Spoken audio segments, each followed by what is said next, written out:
All right, let's get started. I do want to recognize we have somebody joining us for the first time, or at least one person. I may miss someone else. Tiffany from BJC. She's what's called a YBHL, a Youth Behavioral Health Liaison. Tiffany, you want to introduce yourself and give people a brief rundown of what you do? Yes. Like he said, my name is Tiffany Peterson. I work for BJC. I'm a youth behavioral health liaison for the city of St. Louis. And basically, my job is a service connector. I link youth with behavioral health needs, them and their family to BJC or other local community partnerships. Thank you, Tiffany. And Tiffany is a resource. Um, Yes. we are a partner. BJC is a great partner. I've recently engaged their leadership in some conversations around better connecting our CVI work with the work that BJC does, especially their um, life outside of violence. We've talked about the hospital-based violence intervention program and other things. But Tiffany, I've known her supervisor for a while, Andrea. They do really good work. The YBHLs are a recently new position. They play a really important role, and we all know the challenges that youth in our city face. The YBHLs, and correct me if I'm wrong, Tiffany, usually they work mostly with like police and court referrals, but I you do wouldn't say beyond that. that? I've been in Okay. schools, Okay. children's divisions. I get them from everywhere. Okay. So I don't know, Tiffany, if you want to put your contact information in the chat if people Yes. want to reach out to you. Yes, I But will do that. please use her as a resource. And then Tiffany, obviously, you can set up time to speak with her and she can give you a little more information um, about what she can and can't do. I also Yes, don't what I want you can and guys to, can't do. I think Please that's reach out important. and call, email, and put my email and my telephone number. But I have no problems. Reach out and call me. Uh, so thank you. We're going to start our discussion today with data. I just want to give a quick update around that. So, we're fortunate now we're settling in with Salesforce and just the different data sources we're collecting. We've talked about this a lot. We're really going to try, well, not try, we will start to boil down. We have a meeting coming up, how we can get specific data to organizations that's relevant to them.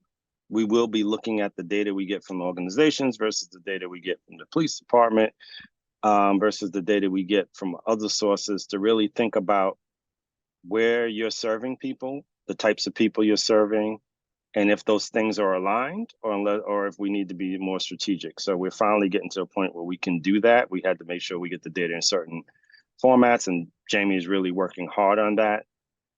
We will be starting, well, we've been meeting with you, but we will start to meet with everybody one-on-one again. Antoine has a certain group of people he will meet with, and Mo has a group that she'll meet with, and I'll be involved in those meetings. And what we're really going to be looking for is, once again, who you're serving and if it aligns with the work and the mission of OVP, right? We talk a lot about CVI work. I've talked a lot about it. We really want to make sure as we're moving forward, we're serving the people we need to serve so we can have the greatest impact in the communities that we do serve. As of Monday, the 5th, as of the 5th, crime overall in the city is down about 25%.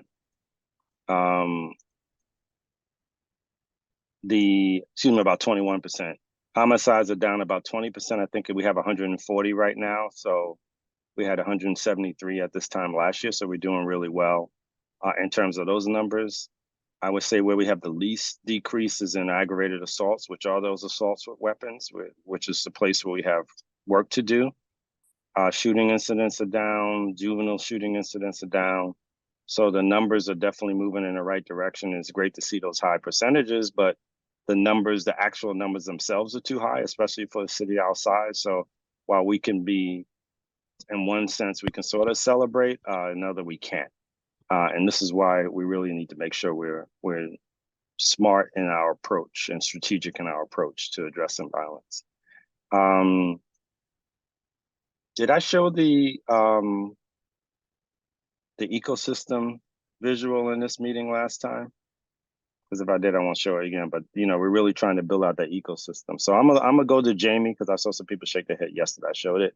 I'm gonna go to Jamie. Jamie's gonna start out with some stuff around data, and then we'll continue. Go ahead, Jamie. Okay. Okay, can everyone see a bar chart? Yes. Okay, thank you. Let me get this out of the way. Okay. So right now I just have data on the firearm assaults, but real quickly I want to talk about what I'll have in the future. We have the calls for service data that we did start to look at a few meetings ago, but I'll be able to dive into that a little bit more. NIBRS data, which is broken down more by victim within incidents, which is done a little bit here too, but we'll get into that. And then juvenile bookings as well. And something I want to do across all of these data sets is get more historical data so that when we look at this, we can, have a reference line of where we were at last year, because it is good to see the overall trends in addition to the smaller trends over the months. So that will be coming hopefully soon. And I definitely took notes on all those suggestions that people had. I will see what I can do about looking into displacement to surrounding neighborhoods, population density adjustments, which are super important. I think those are the biggest things. We will talk about the relationship breakdown of victims within this firearm assaults data. And I don't have a ton of demographic information on perpetrators, but I am interested in particular with age. We'll see if that's something that STLPD can give me. I'm not sure yet. So just starting with an overview here, there was an uptick in both priority and non-priority neighborhoods in firearm assaults. So these are non-lethal firearm assaults.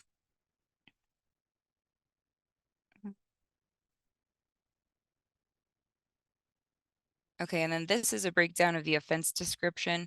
Some of these probably don't need to be broken out, but I kept them all broken out for now. We could probably combine some of these, but this isn't anything super new. We can just see that in the summer months, these assaults or attempted assaults tend to increase, which we all know is a pattern.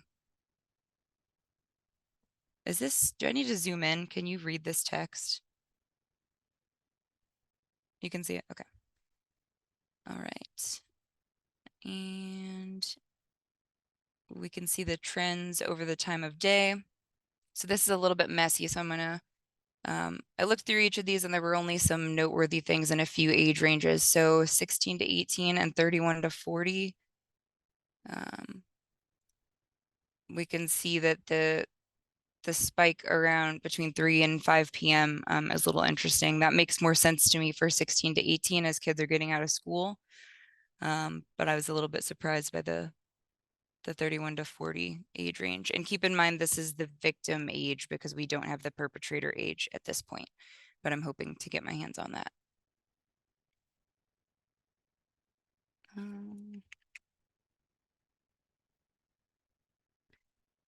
And then the other noteworthy thing is 11 to 15-year-olds have their highest spike around 7 p.m.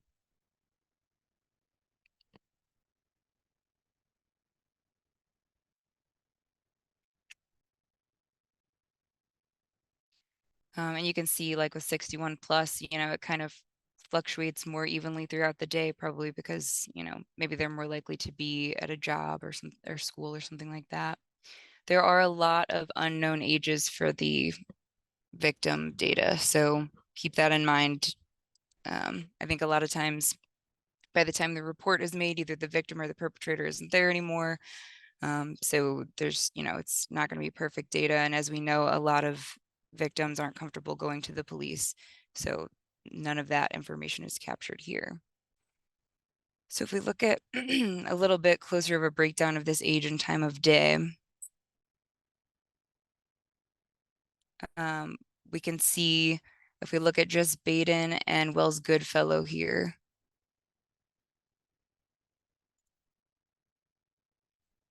we can see the biggest increases are closer to 10 p.m. instead of some of the earlier spikes that we see with the younger age ranges.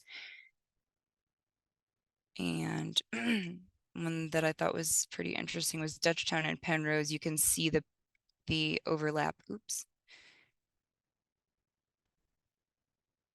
You can see the overlap with the spike around 4 p.m. Probably, and keep in mind this is the report time too, so there may be a bit of a lag. So I would say if the spike is around 4 p.m., there may be a bit of a lag and it's actually happening a little bit earlier, maybe when kids are getting out of school. And you can see by this age breakdown here that a lot of these victim ages are a lot younger in Dutchtown and Penrose, and that aligns with the timing of kids getting out of school.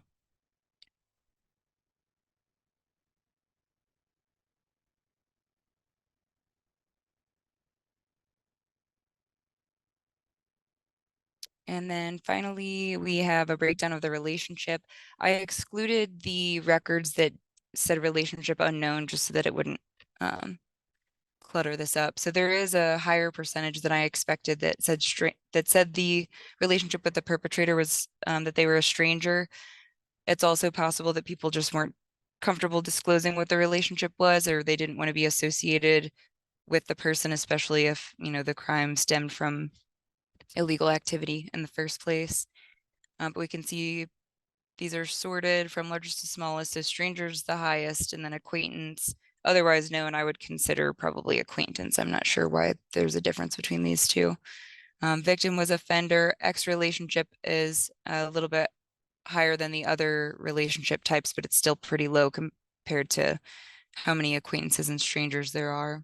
And then boyfriend and girlfriend is even lower than ex-relationship.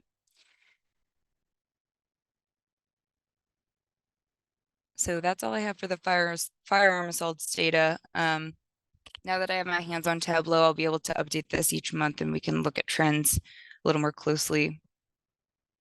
And I want to break down the trends by the time of day over the months, because I'm sure we'll see differences in the cold months versus the warm months. I just didn't have a chance to get to that. So that's something I'll get to eventually. Before I switch to the CVI metrics, does anybody have any questions? Is this data from the past month or year, or what's the time period? Oh, sorry, I had that in the dashboard thing, and then this is through October, January through October.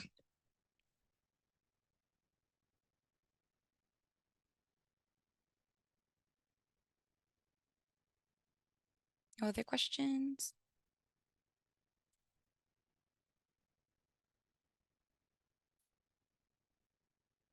Okay, I'm gonna switch gears to the CVI stuff. Is that cool, Will? Yes. Okay. So I know this portal has been a little bit confusing, so I spent some time trying to make it a little bit more user-friendly. There's a templates tab now that you can go in and download your templates. This is just a fake organization, so you won't see anybody's data here.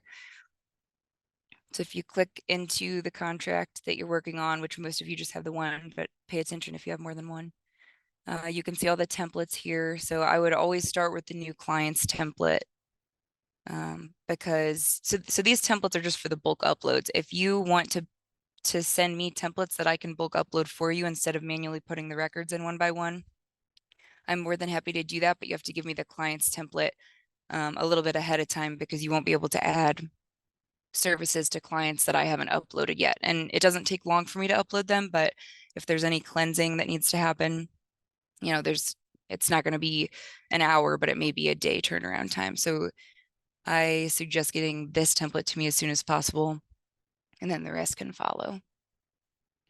And I will download this just to give. Furnace, shower. These previews look funky, but Keenan, you're unmuted unless you have a question. Thank you. Go ahead. No, sir, my apologies. No problem. Thank you.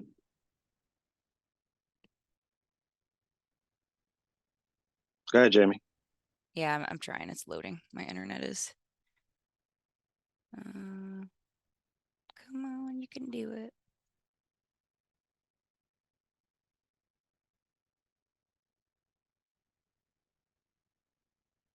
Next time I'll just have it open already. I was trying to show the whole process. Okay, here we go.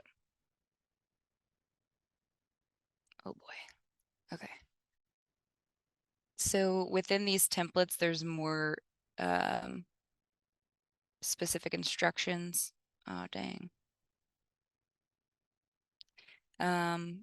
So yeah, the biggest thing to take away from this is going to tell you what the possible values are within the field. So I've been spending a lot of time doing data cleansing for people, and I feel like while I was trying to figure out the ropes and things like that, that was okay, but we're starting to get to a point where it's becoming a little too time consuming. So the way that I set this up is that this table here includes the drop downs for the values as they are in Salesforce so that they have to align. But I recognize how annoying it's going to be if it doesn't let you put anything else in there. So if you're copy and pasting race or any of these columns from your export from your database, I have made it so that you can put a different value in there, but you'll get the little green arrow up here to tell you that it's that there's an error. So like say you have a typo and you need to fix that, you could just you can still type in here, but then you can change it here. So I just ask that everybody make sure that their values align with mine so that I can upload into Salesforce. Otherwise, there's a much longer process that has to happen first. So there is a template for, I believe, most of the metrics. There's not one for incidents and there's not one for canvassing, but the others, there's one for events, clients, services, resources, inbound referrals, outbound referrals, and that's it. Eventually there will be one for incidents, but I have not gotten there yet. So in addition to that, on each of these tabs, there's more specific instructions. There's a reminder in the tabs that have Excel templates you can use that you can go back to the templates tab and use that. There's also some tips in here. So events is self-explanatory. Let me get to one that is a little more complicated. Let's look at services. So you can sort by all of these headings, and it may be easier for you depending on how you're updating your data to sort by service or how your data is stored, sort by service or sort by client. There's also multiple list views here, so you want to make sure everybody defaults to all, I believe, but when you're updating the statuses of services, it will be easier for you if you go to the active filter. That way you're not seeing records for people that have already left, like exited or completed the services already. So there's active, inactive, so that includes people that graduated or completed or exited without finishing. I also have this here, missing service end date. If you put that someone completed a service and you didn't include the end date, you will see that record here. So I'm asking that everybody checks that and puts the end date in here. I understand depending on the type of service, there might not be an exact end date, but just keep it within whatever month they left. So if they ended on 9/15 or they ended in September, but you don't have an exact date, especially if they just stopped showing up, a date in September is fine. Just an estimate. Let's see what else. So yeah, if everybody could check the missing service end date, that would be really helpful to me. And then the missing service statuses as well. Now this one's going to be a little bit trickier. You're going to have to communicate with me when you update this. Oh no, I fixed it. Never mind. So you could just click here, and since we're at the point where we're reporting for October, this is flagged as a missing status because I didn't indicate that they were still continuing in September or completed or whatever it may be. So if you update and save that, it won't be here the next time you filter to the missing service statuses. At least it shouldn't. Yeah. So hopefully these filters make it a little bit easier for you all. There's also recently viewed that can be a little helpful. I've started some conversations with people about the case management language. I was stubborn about it, but I think we're going to have to get rid of the case management language. So if I've emailed you about it, I'd appreciate it if you could get back to me as soon as possible. And then the rest of this is pretty self-explanatory. I recommend doing the bulk upload, especially services you have to manually update for services that were already happening during the month. but you can do a bulk upload for new clients, new services, resources, and both of the referral types, as well as events. And that's what I would recommend doing, but it's totally up to you if it's easier for you to update things manually. So I can also make a recording and a more thorough training on this when there's a smaller, and send it to the people that are actually submitting this data. Since there's a lot of us in this group, I don't want to take up too much time with this, but hopefully this makes things a little bit easier. Oh, one more thing to note, make sure that you're downloading new templates each month, because if a value is being added to a field, I will update the templates. So make sure you're not just using the same template that you downloaded originally. These are all fine for October data, but once you're doing November data, you want to download new templates. I think that's everything. Let me check my list. Yeah, that should be everything. So are there any questions about this?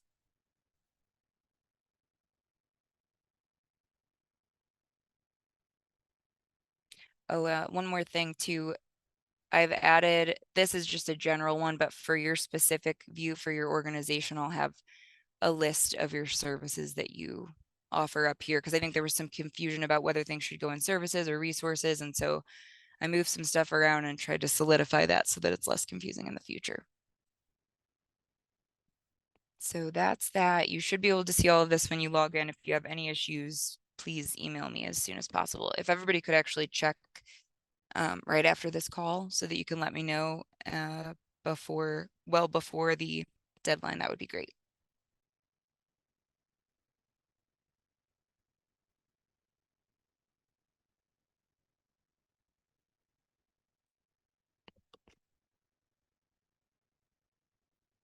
Anyone, any questions?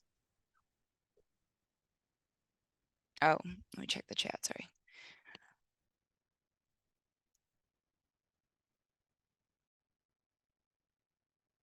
Yes, so I have some instructions within each of the templates, but I will, if those instructions aren't clear enough, let me know. And I can elaborate on that, but there should be pretty thorough instructions in the glossary tab of every template.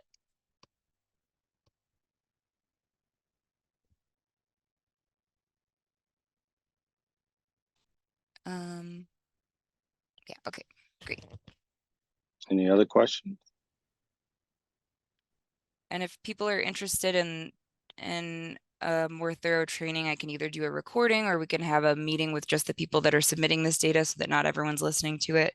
And I would be able to walk through more specific examples with you if that's helpful. But I think for the most part, everybody knows how to manually input the data now. All right, that's all I've got, Will. Thanks. Just one more time, any questions? Obviously, you can set up a time to meet with Jamie and discuss this one-on-one. Okay. I did mention about the Public Safety Collaborative. I know in a couple of meetings that's happening right now. Farrakhan Shagag is the one who's leading it. They do have a meeting coming up on the 14th, I believe it is, at 1 o'clock. Oh, excuse me, at 1:30. I think the thing that's important to know about the Public Safety Collaborative is that these are people in the community looking at crime data and making decisions around public safety from a place-based perspective. The Public Safety Collaborative is focusing on 3 different areas.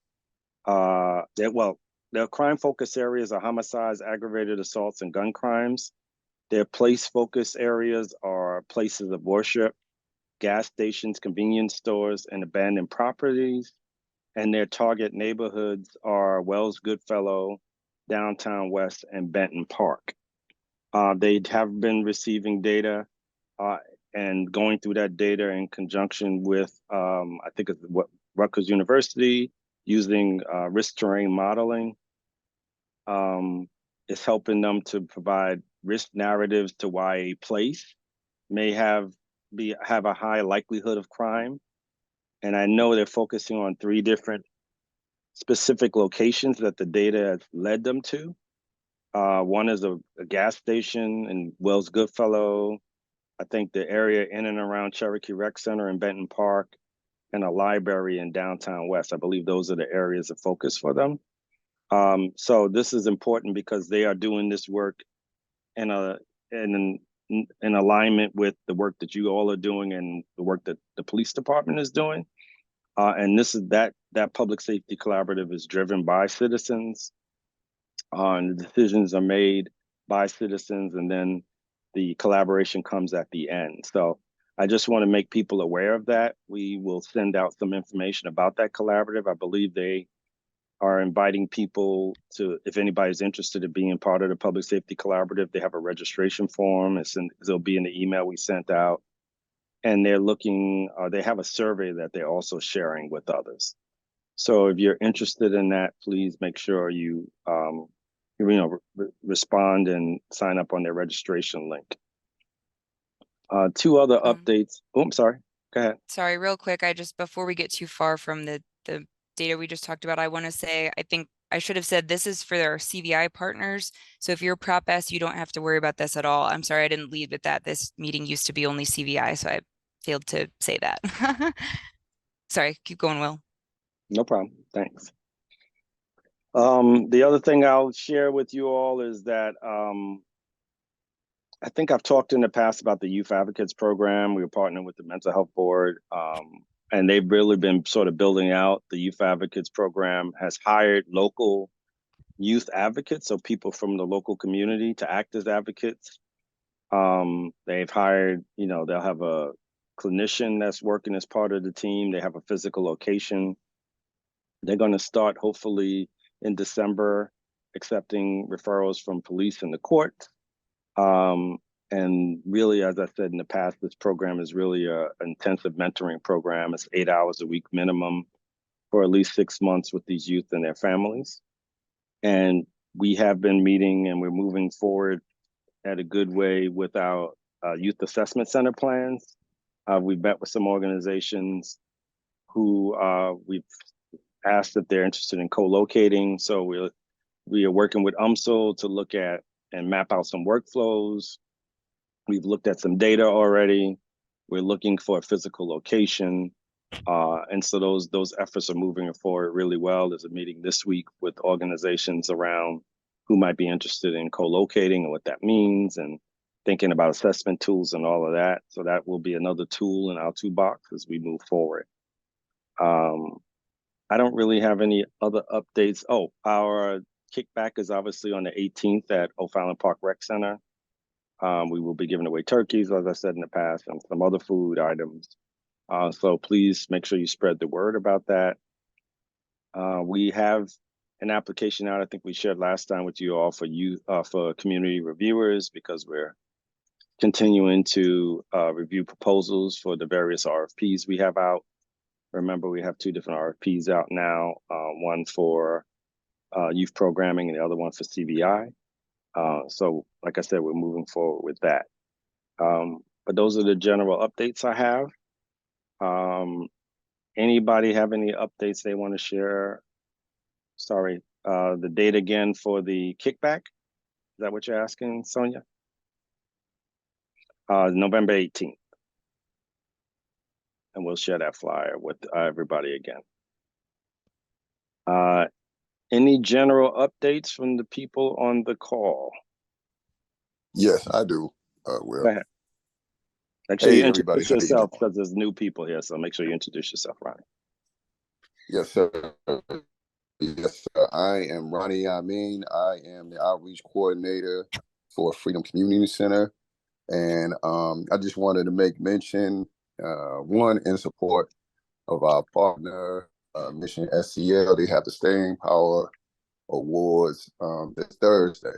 And the awards acknowledge people who have undergone some transformation and overcame feats in their life. And I think it's important that, just as partners, we show up and support. I'm also a member of Black Men Build, and we facilitate, and it's supported by Freedom Community Center, facilitating men's circles where Black men can come out and talk about the issues that are impacting their lives and and get supported by other Black men is not only a place of vulnerability, but it's also a place of accountability, as we can encourage one another to be better fathers, husbands, neighbors. And we have them on the second and fourth Monday of every month. So this coming up Monday, we will be hosting the first of the two bi-weekly men's circles, and it would be at CIC, that's 20 South Sarah, CIC 20 South Sarah. So if you know anyone who may benefit from the men's circles, you could, send them my way. We have them at 7 o'clock. They start at 7 o'clock, the second and fourth Monday of every month. Thank you. Thanks, Ronnie. Make sure you send us a flyer if you have one, and we'll make sure we disseminate that as well. I've been trying to put a flyer in the chat, and I am not. That's all right. I can't do it. I don't. That's all right. Just email it to me, and we'll get it out. I don't know that I know how to do it either, so don't feel bad. All right, I'm gonna email. All right. Appreciate it, Ronnie. You made me put myself on blast. Like, no problem. Don't worry about it. Anybody else that wants to share an update from their organization? Go ahead, Paula. I'll share.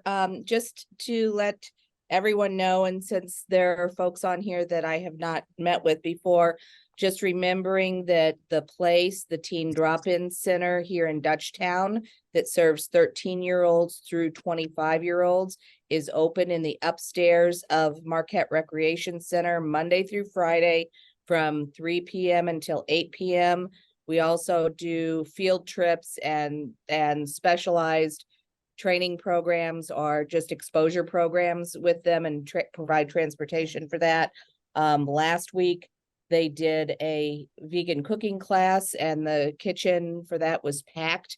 There was only one female in the group, and we had 14 young men in the group cooking, which was really exciting to see. Tomorrow, they're going to somewhere, or maybe Friday of this week. But for everyone, even past the teenage years, we do have on the 18th a birth certificate and ID program coming up, and we meet at the NIC, the Neighborhood Innovation Center on Merrimack here in Dutchtown, and we provide applications for birth certificates and IDs, and this is especially important for teenagers getting jobs. We did it last year and it was real successful. We're really trying to focus in on teens this year. And we've even got a shuttle that will be going back and forth to the DMV that day when they fill out all their information, if they can get their ID. So just wanted to let everybody know that. That is the same day as the kickback. But the flyers are out there I know they're on our Facebook page and our youth Instagram stuff, but I don't know if they've been put on the city's website. I'll have to check that. Thank you. Okay. Sounds good. No problem. Thank you. Anybody else?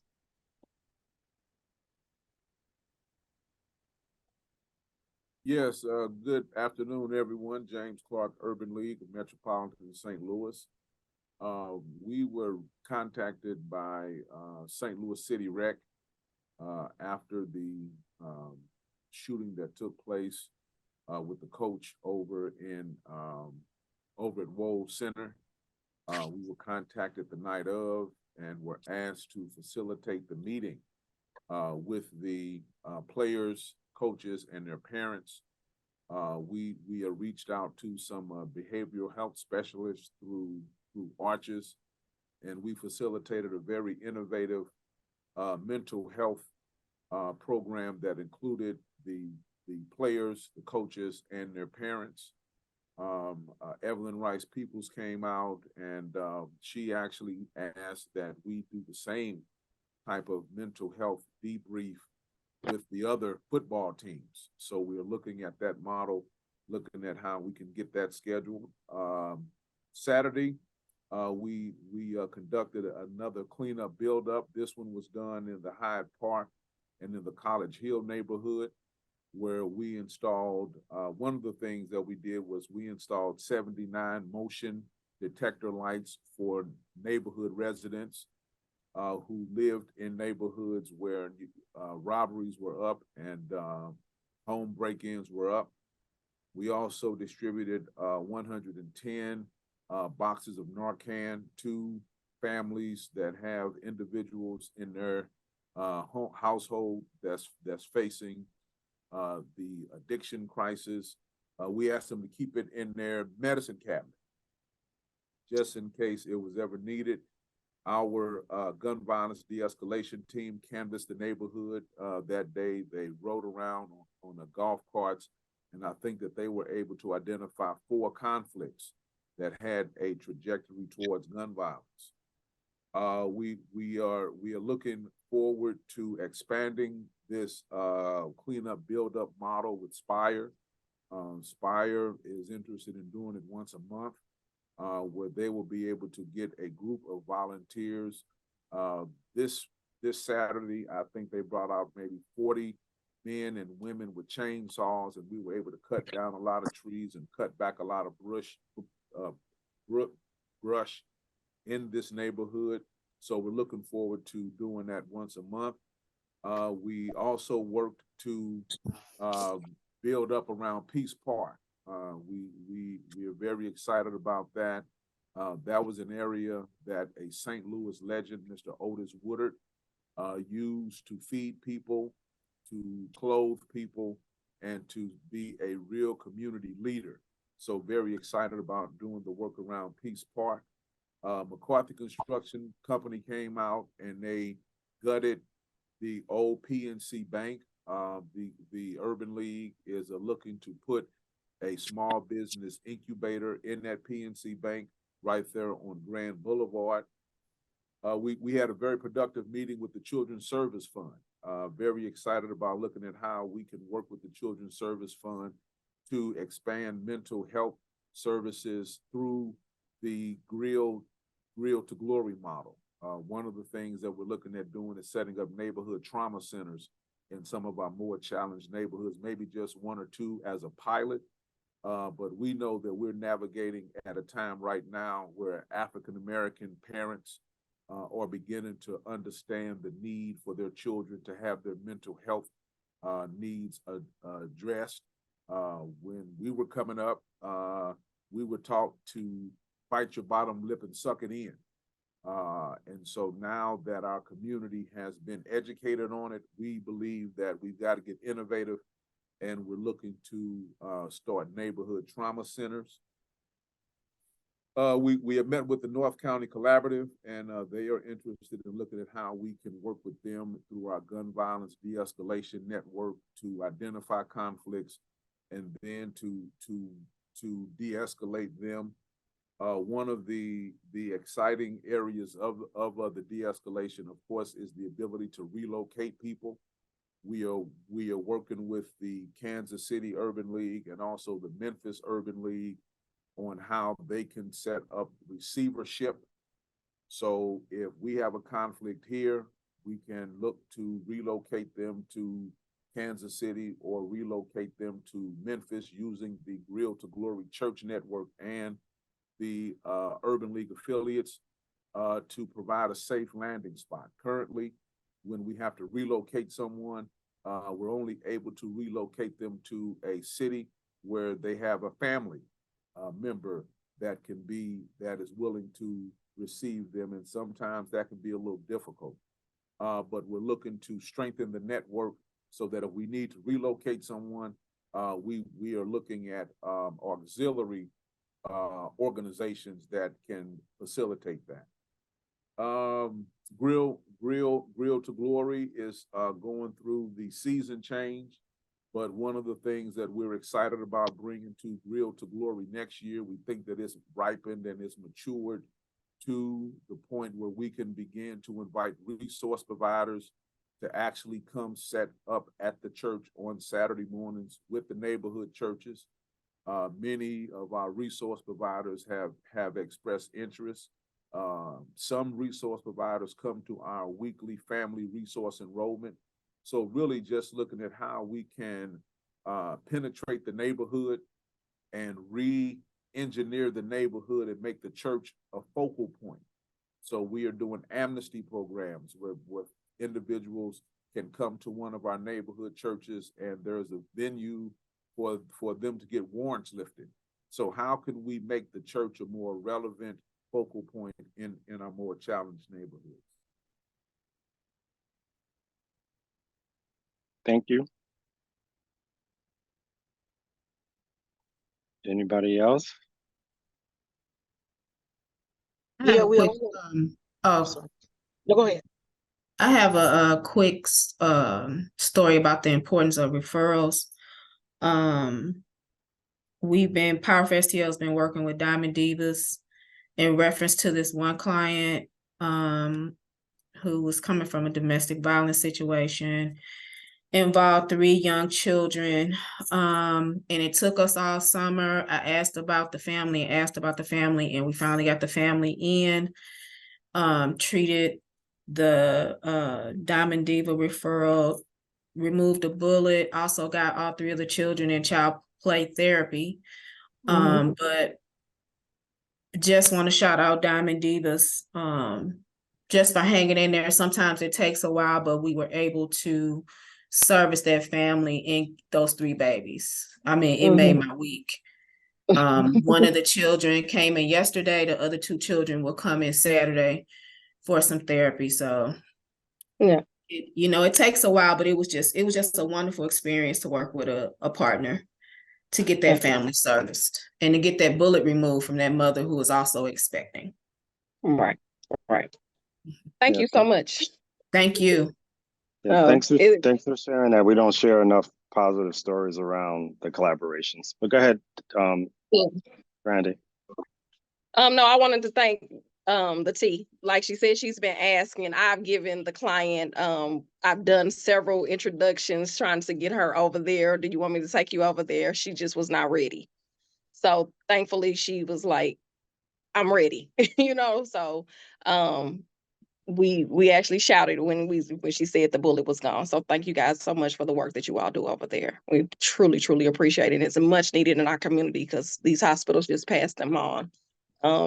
To where they saying they can't take that liability, and you guys are serving in a tremendous way. So thank you all. I did have a couple of other things. We have actually been able to stabilize another partnership for another safe house. So where we can keep those clients in there up to possibly 60 days. Because sometimes we do 2-week emergency hotel stays. Not necessarily a hotel, but it might be another disclosed location. But the program is kind of set up for 2 weeks. We know people need a little bit longer than that, especially when they're dealing with different layers of trauma and reestablishing their lives. So that was great, and it is in the city limits. So this is our second one. So that is our goal, to continue to get partners that will rent out a unit with us, and we will pay them to stay there for, a couple of months at a time, which is more cost efficient as well. So those will be scattered sites, and we're working on that tremendously also. The next thing I want to say, thank you, Will, for your efforts. And we were able to go to the Cities Uniting Conference. That was awesome. He talked about the ecosystem, and he gave us a broader picture of what is really trying to be done. And he spoke about that last Wednesday in the meeting. So thank you for your efforts and the work that you're doing. And I think it's going to be a great thing as long as we continue to collaborate and do the work that we do daily anyway. But the collaboration of it, so one agency ends, another one begins, and we can cohabitate in this space together. It's not a competition. It's about collaboration. So I would like to say that. Thank you so much, Mr. Pickney. The next thing is we actually got a scholarship to go to the Racial Equity Conference. That will be starting Thursday, Friday, and Saturday. So we are looking forward to that. And so 2 of us will be attending that. That's here locally. And I think Freedom STL, Mr. Milton, I think he's speaking. So looking forward to that. And then just to piggyback on Ronnie, what he said, staying power. So we were able to have a client be a part of that as well. And they do need the support. The tickets are very economical for the clients and their families and different people to actually come and support those clients and individuals that are making strides in their lives.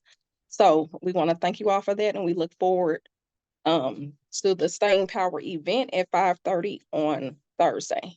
So we will be presenting a client. So thank you guys for that opportunity. Very unique space. And then we are moving forth with efforts in the Baden area. And I think we need to talk to Mr. Clark a little bit more, but we are working with Living with Purpose as well. So those are some of the things that we have as a hub. Possibly we'll have a satellite office, have one of our case managers over there, probably one day a week. Thank you, Brandy. Really great stuff. You know, I just want to echo, there's so much great work going on, and I always try to create this space for people to talk about it. I don't think we talk enough about it. I know I've worked with FCC. FCC helped myself and Lisa with someone who was in a situation and needed to be put up. BHR, Demetrius is on here. She told a great story. I can let her tell it about a client that they served through one of the programs. Why don't you tell that story, Demetrius, that you told me? I think that's another great thing we don't talk about enough. Hey, Will, which one are we talking about at this point? The STL Cares person who got employment? Oh, yeah. Okay, so we had a client.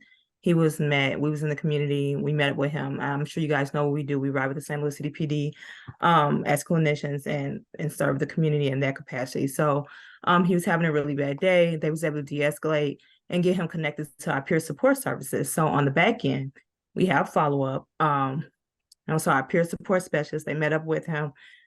Of course, they talked to him. They did a needs assessment, figured out what was going on with them. He needed employment, right? He needed connection to some behavioral health services, in which we did that and we got him connected. But throughout that time, you know, he was just talking about how hopeless he was. And so, of course, they safety planned with him, but he was able to get employment. He got a job working 40 hours a week, which he's super excited about. He was super stoked to tell, you know, our peer support specialist, like, thank you for working with me. Thank you for walking beside me. And he was really thankful for the work that we did. So now he's on the right track and utilizing the services and resources that we provided to him. And I know there's plenty of stories from everybody. So I'm not even, I mean, I think that's, my point is we don't tell enough of this, and it needs to be true collaboration. People need to think outside the box in terms of who they connect with. I know Brandy mentioned this about seeking out new partners. There's no such thing as a closed loop in my mind here. We don't have enough organizations that are truly doing the work. So we need to make sure we're really supporting organizations. So I just wanted to lift that up. Don't forget about the body politic, that event that's happening this Saturday. Please, those free tickets, it's about Baltimore and the work that's being done there. So please make sure you send people, especially anybody working, doing street outreach. We had sent it out, but I'll make sure we send it out again. I'm going to go to Laura, but just I wanted to raise in the chat, Mo did put up the community reviewer application and the flyer around the November kickback. Go ahead, Laura. Hi, everyone. Laura Halfman-Morris. I'm a social worker over at Legal Services of Eastern Missouri. I just wanted to add that we are adding a new attorney to our CVI work, Blair Pankratz. So we have 2 attorneys on the grant now that are able to help survivors of domestic violence or sexual assault who are needing help in the civil legal system. So needing help with that order of protection, divorce case, or custody case. We certainly see that our clients do so much better when they're already connected with some of you folks or when we're able to connect them. So we just encourage you to keep sending those referrals, and we are happy to be that puzzle piece in this, and helping sometimes just help create that custody plan and reduce tension between, you know, 2 parents, or help folks formally separate. So thanks. Thanks, Laura. Mo just put a link to that event on Saturday. Lisa, I think I saw you on mute. Yeah, Will. Yes, go ahead. Yeah. Hi, I wanted to thank you and Ronnie Amin for helping the the young lady to get temporary put up. And matter of fact, Ronnie, man, shout out to y'all because y'all did it for 2 weeks, and she happened to call me today and said she wanted me to tell you all thank you. I've been dealing with a lot of shootings, and I've been seeing a lot of sadness. I wanted to add on to what Mr. Clark said. It's not only the kids that need counseling. The parents needed too. The 15 and the 18-year-old that got shot last week. They mothers called me today, crying their eyes out, and and so I got to deal with all that. But I want to thank Mission St. Louis for nominating me for the Stand Power Award. Man, big shout out to y'all because they straight sent me to Macy's to go give me an outfit, and I thought that was cool. And I want to thank everybody for their work. I want to thank the T because I sent someone to you all that needed a bullet removed, and I think that they got their bullet removed. I just want to thank everybody, for all the work that this work here is hard. Thanks, Lisa. Congratulations on that nomination. Lisa, I know it was back in the summer, but Lisa, shout out to her for bringing people she worked with along with a healer to a block that experienced, I think it was a homicide, definitely a shooting, and 2 families lived right across from each other, challenges, and they just brought people and created space for people to heal. And I think we need more of that as well. So shout out to Lisa and her crew for doing that. So there's a lot of great work going on. We need true collaboration. We need to all really work together. I know it happens a lot, and we also need to step back and take note of the successes and the great work that you do. You put your head down and you all are doing the work, but you don't do that often enough. I see Komet on here from the Bear Y, who does a lot of great work with young people. But Komet, I'm gonna shout you out or call you out. You want to share anything about what's going on, what you guys are doing? Currently right now, we setting up for some safe space nights, and also trying to put together a summit as it relates to hearing from the voices of the youth, how we can continue to reduce violence within our neighborhood, kind of in the tradition of that BET Teen Summit spirit. And so working on that in addition to implementing some of the Boys and Young Men of Color national initiative that's going on throughout the nation that the YUSA is heading up, that focuses on specifically boys and young men of color between the ages of 11 to 17. So more to come on that in those implementation of a strategy. Thanks, Komet. I want this to be a space also where people can come and ask for help and support.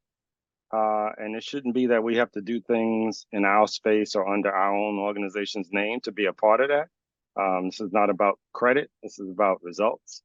And so please utilize this time when we come together to hopefully learn something, get some information, but also talk about what you need and what you're seeing is needed in communities. And like I said, we're really at a point now where we'll be able to have some better data discussions. So make sure you come with questions as well. So anybody else, anything else before we wrap it up?